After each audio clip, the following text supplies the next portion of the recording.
देखिए मापन में त्रुटियां, एरर्स इन मेजरमेंट, ठीक है। कोई भी चीज़ को हम लोग मेजर करते हैं तो उसमें कुछ ना कुछ एरर रह जाता है।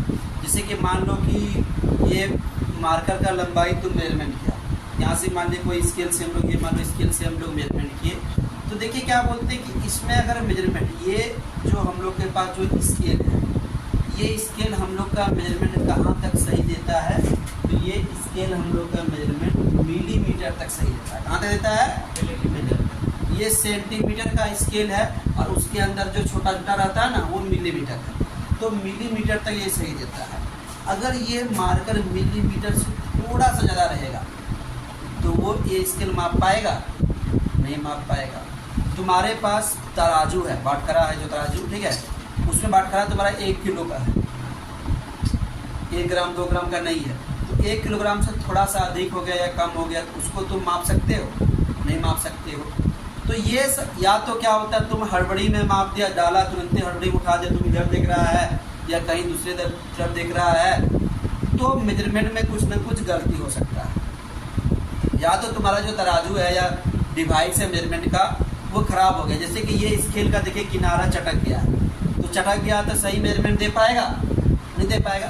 तो ये सब के कारण जो गलतियां होता है, ठीक है, तो उसी को बोलते हैं एरर या त्रुटियां, ठीक है। तो चलिए हम लोग लिखते हैं, हेडिंग दीजिए एरर्स में, लिखिए एरर्स देके हेडिंग दीजिए एरर्स, लिखिए the difference between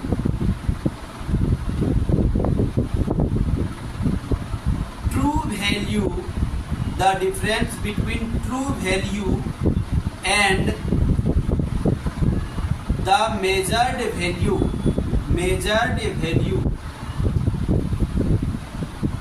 is called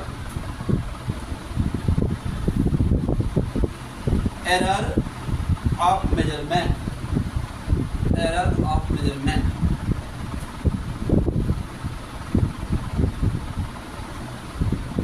ठीक है।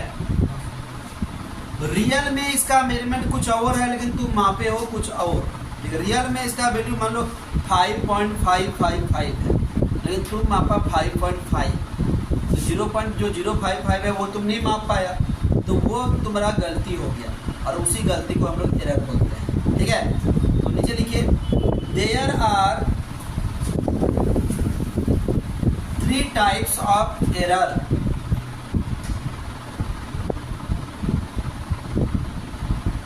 There are 3 types of error। तो वो टाइप्स हम यहाँ लिख रहे हैं, देखिएगा, ठीक है।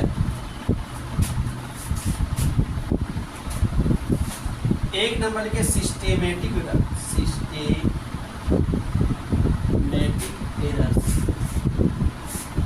इसको हिंदी बोलते हैं क्रमबद्ध त्रुटियां।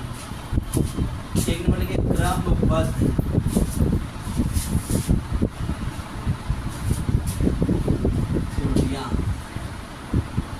सिस्टेमेटिक एरर, जैसे क्रमबद्ध त्रुटियां। ये सिस्टेमेटिक एरर क्या होता है, क्रमबद्ध त्रुटियां क्या होता है?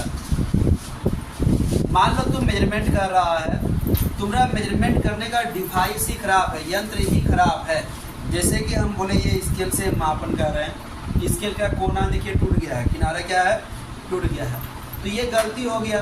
ठीक है, या तो तुम्हारे पास जो यंत्र है वो उतना छोटा मापन नहीं कर सकता जितना छोटा मेरा मापन करने वाला है चीज़ है। जैसे कि बोले कि ये मार्कर का लंबाई को मेजरमेंट करना है, तो ये सेंटीमीटर यानी मिलीमीटर तक सही दिखा सकता है, उससे कम मेजरमेंट ये कर सकता है नहीं। उससे कम मिलीमीटर से भी हम लोग को कम करना है, माइक्रोमीटर वाला करना है मेजरमेंट, तो ये कर पाएगा? नहीं कर पाएगा।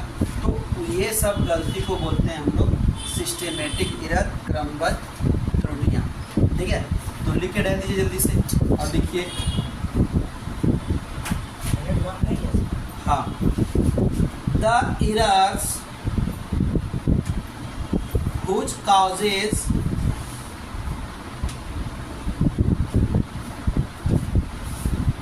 the errors which causes due to the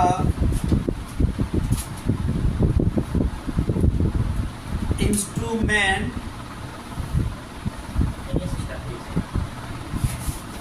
instrument और temperature, pressure, humidity, temperature, pressure, humidity etc, temperature, pressure, humidity etc, ठीक है, इट्स कॉल्ड सिस्टेमेटिक एरर। जल्दी से एक नंबर लिख के दीजिए और लिखिए वे त्रुटियां, हाँ बाद में लिखिएगा, पहले लिख लीजिए। वे त्रुटियां जो मापन यंत्र की रचना के कारण तथा ताप दाब आदि में परिवर्तन के कारण, ताप दाब आदि में परिवर्तन के कारण उत्पन्न होती है, देखिए उसे क्रमबद्ध त्रुटियां कहते हैं, उसे क्रमबद्ध त्रुटियां कहते हैं। तो क्रमबद्ध त्रुटियां क्या समझ में आया? इसमें तुम्हारा डिवाइस गड़बड़ रहेगा, ठीक है, तुम्हारा यंत्र ही गड़बड़, या तो टेम्परेचर के कारण।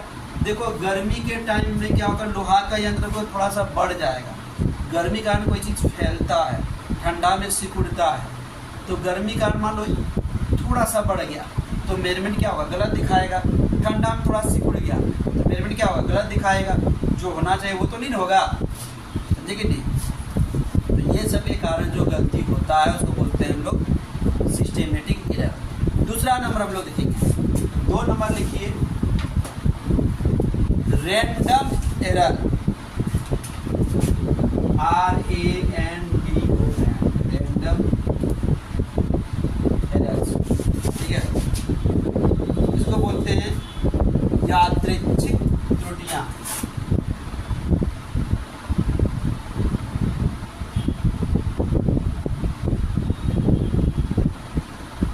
रैंडम एरर्स, देखिए ये रैंडम एरर क्या होता है समझिए पहले। मान लो तुम कोई चीज़ को बार बार मेजरमेंट कर रहे हो, एक बार मेजरमेंट किया, फिर से थोड़ा देर के बाद किया, फिर से थोड़ा देर किया, फिर से थोड़ा देर के बाद किया, तो कुछ थोड़ा मोड़ा चेंज आएगा तुम्हारा रीडिंग, ठीक है। जैसे कि मान लो कि इसमें से ये स्केल को इसको मेल किया अभी, हाँ 0.01, थोड़ा अरे नहीं 2 था, नहीं 1 था, नहीं ये था, बीच में है। तो बार बार मेजरमेंट करने से थोड़ा मोड़ा जो चेंज होता है ना, इसको बोलते हैं रैंडम एरर। बार बार करेंगे, 10 बार मेजरमेंट किए तो 10 को रीडिंग मिला, सबको जोड़ के एवरेज करके जो आया उसी को मापेंगे, ठीक है। इसलिए क्या होता है, कोई भी चीज़ को मापन करके आ जाता है ना, तो एक बार में संतुष्टि नहीं होता है, 2 बार 3 बार माप लीजिए। जैसे कि तुम घर का जमीन का ही मेजरमेंट करना है, तो इधर से कर रहा है, कभी 10 मीटर आ रहा है तो फिर से कर रहा है तो 10.5 आ गया, फिर से कर रहा है 10 ही आ रहा है, तो 2-3 बार मेजर करके फिर जो एवरेज में आएगा उसको हम लोग मान लेते हैं, ठीक है। तो बार बार मेजरमेंट करने से जो अलग अलग त्रुटि आएगा, अलग अलग वैल्यू आएगा, तो उस वैल्यू को हम लोग बोलते हैं रैंडम एरर, ठीक है। तो लिखिए these errors may arise, these error may arise due to the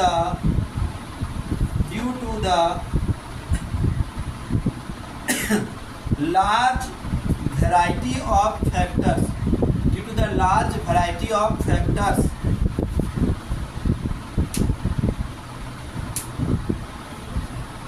लिख लिए। random errors are also known as chance error, CHANC, chance error।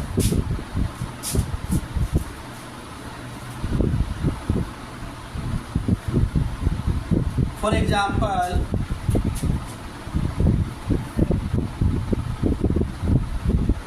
when the same person repeats the same observation repeats the same observation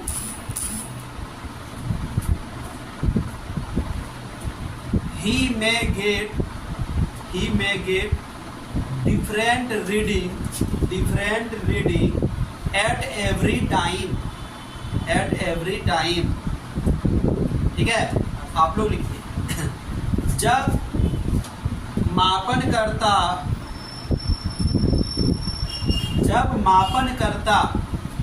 किसी राशि को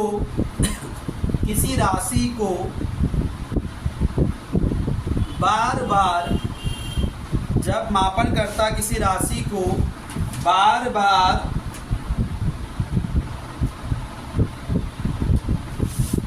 मापता है तो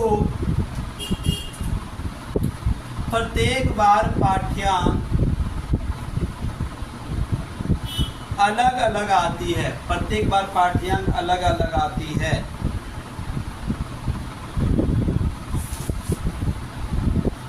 लिखिए। इस त्रुटि को यादृच्छिक त्रुटि कहते हैं।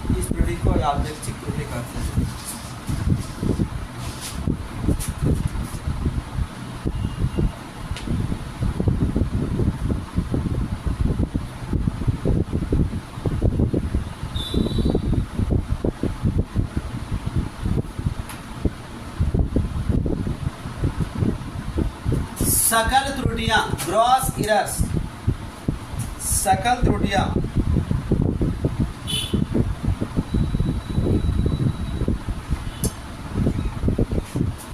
ठीक है। तो ये सकल त्रुटियां क्या है? जो पर्सन मेजरमेंट कर रहा है, जो पर्सन माप रहा है, जो पर्सन कोई चीज को मेजरमेंट कर रहा है या तो माप कर रहा है, जो बोलेंगे, ठीक है।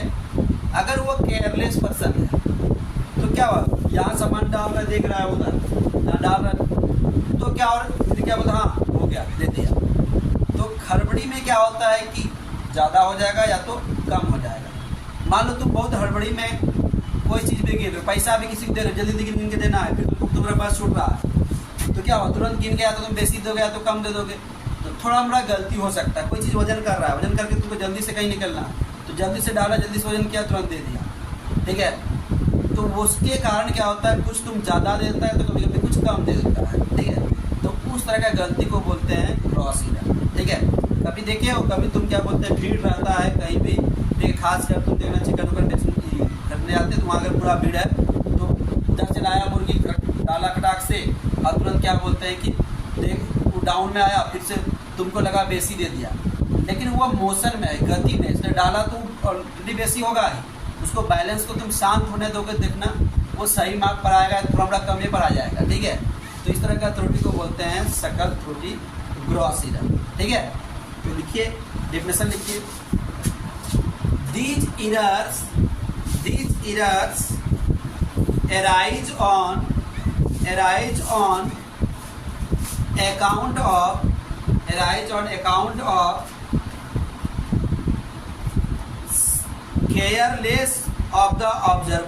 careless of the observer,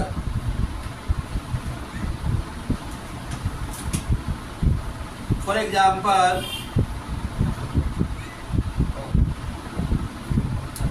example, recording the observation wrongly,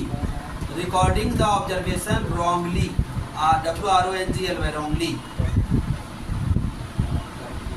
ठीक है। पहले तो रीडिंग गलत ले सकता है, रीडिंग वाला चीज, और मान लो तुम कोई वैल्यू है कहीं कोई किताब में लिखा हुआ है, ठीक है, जिसे तुम ले रहे हो, ठीक है, यहाँ लिखा हुआ है 58, तुम ले लिया 85। रिजल्ट में बहुत विद्यार्थी गड़बड़ हो जाता है।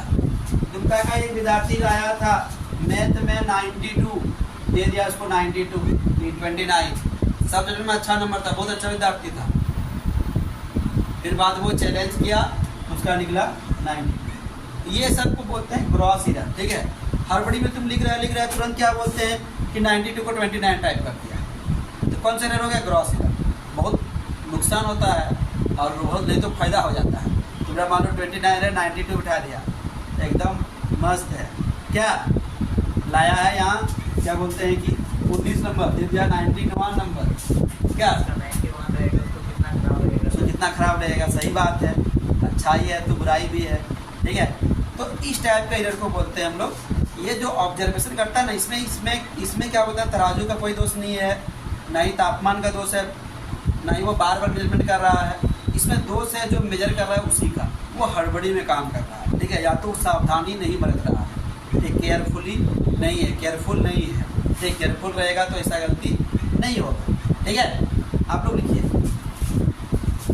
मापनकर्ता की असावधानी से तथा एकाग्रता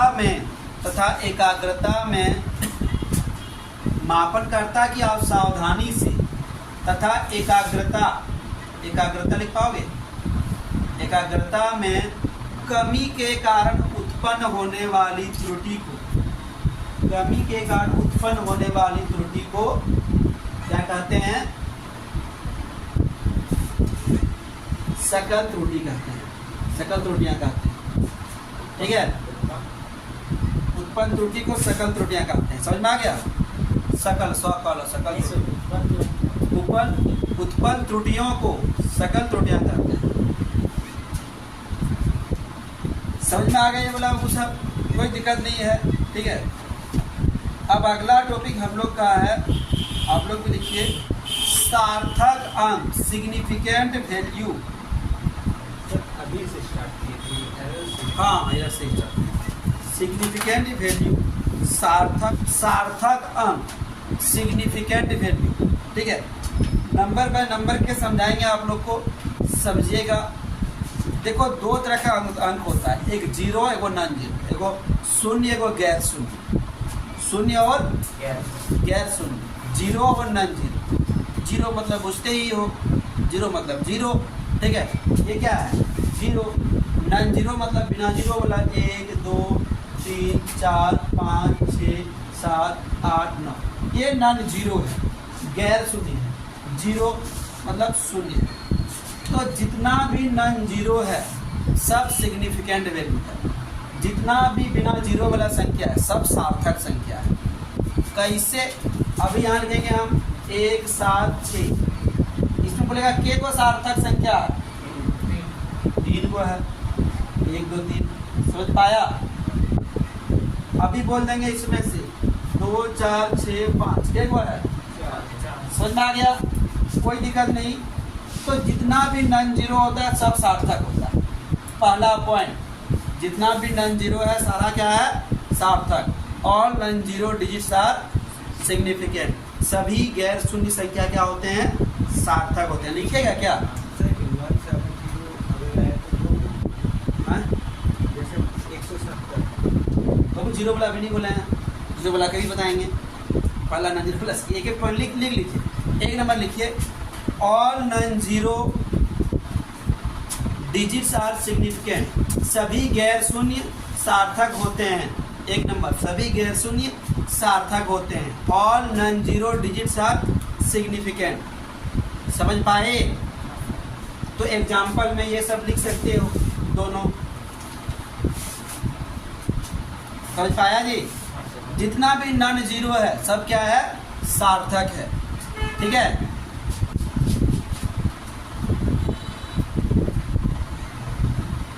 दूसरा पर लिखिए, वो all zeros between non zeros, all zeros between non zeros are significant, all zeros between non zero are significant. सभी शून्य जो गैर शून्य के बीच आते हैं, सभी शून्य जो गैर शून्य के बीच आते हैं सार्थक होते हैं, सभी शून्य जो गैर शून्य के बीच आते हैं सार्थक होते हैं। ये क्या बताइए, देखिए जैसे कि हो गया 2 0 0 7, ये देखिए नॉन जीरो के बीच में है तो इसको भी गिनना पड़ेगा, इसको भी गिनना पड़ेगा। तो के को संख्या हो गया यहाँ बोलिए 1 2 3 4 5 कितना हो गया 5 समझ पाए। नन जीरो के बीच में होना चाहिए, साइड साइड में नहीं बोले हैं समझे, बीच में होना चाहिए। जैसे कि 107 क्या को है 3, लेकिन अगर ऐसे लिख देंगे 10500 तो क्या होगा 3 गो 1 2 3 इसको गिनेंगे नहीं गिनेंगे समझ पाए। हाँ अगर आप देखो ऐसे दे दिया 0.0070 क्या को है नहीं सर 1 2 3 4 5 बाबू इसके बीच में होना चाहिए, इसके आगे नहीं होना चाहिए ना इसके पीछे होना चाहिए समझा। इसमें कितना है समझ पाए। तो लिख लीजिए all zeros on the right of last non zero digit, right of the last non-zero digits in the decimal are significant लिखिए। दशमलव संख्या में गैर शून्य के दाईं ओर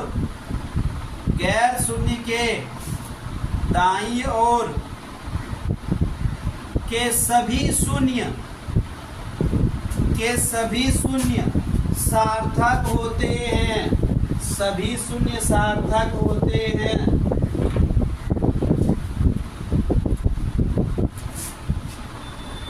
0.0080 दूसरा 0.87200 3 0.070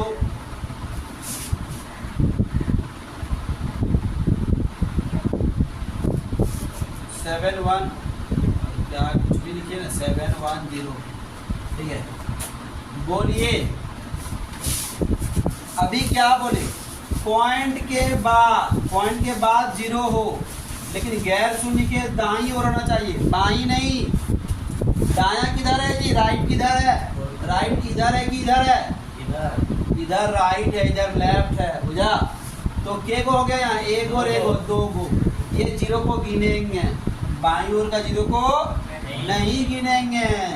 यहाँ के हो गया 1 2 3 4 के हो गया यहाँ कितना हो गया, इसको गिना इसको कितना हो गया 3 बुझा। समझ पाया कि नहीं, लिख लीजिए।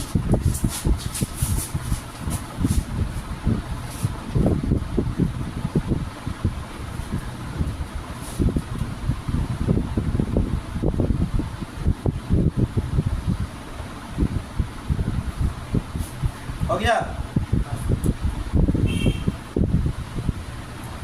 अगला point all zeros on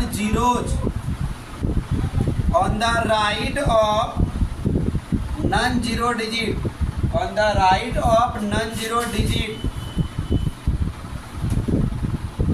are not significant